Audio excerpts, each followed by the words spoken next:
سچائی اور نیکی کا راستہ دشوار ضرور ہے، لیکن منزل بہت خوبصورت ہے۔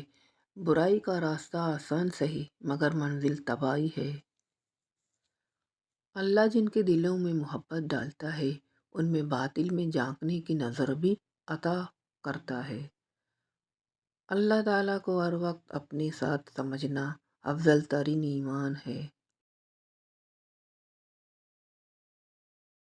جہاں بھی رہو مخلص ہو کر رہو، کیونکہ آپ نے اللہ کو بھی جواب دینا ہے۔ کیا ہماری گہری خاموشی کسی کو بتانے کے لیے کافی نہیں کہ انہوں نے اچھا نہیں کیا؟ بیہودہ سوال اور گھٹیا مذاق احمقوں کی تفریح اور جاہلوں کا ہنر ہے۔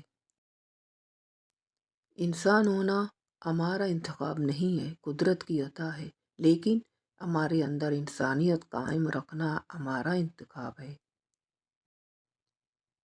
اللہ تمہیں ایسے شخص کی صحبت سے محفوظ رکھے جو تمہاری روح کو گائل، دل کو بیمار اور تمہارے ذہنی سکون کو برباد کر دے۔ تمیز اور ضمیر جس انسان کے پاس ہوں، اس جیسا خوبصورت انسان کوئی نہیں۔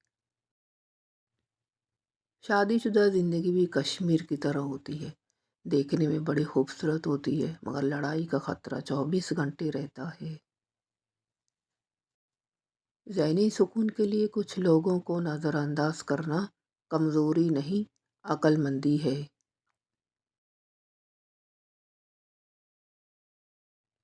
کچھ لوگ جنگلی جھاڑیوں کی طرح ہوتے ہیں، ان سے الجھنے کی بجائے بچ کر نکلنے میں ہی بھلائی ہوتی ہے۔ یا اللہ، جو سر تیرے سامنے جھکتا ہو اسے دنیا والوں کے سامنے جھکنے سے بچا۔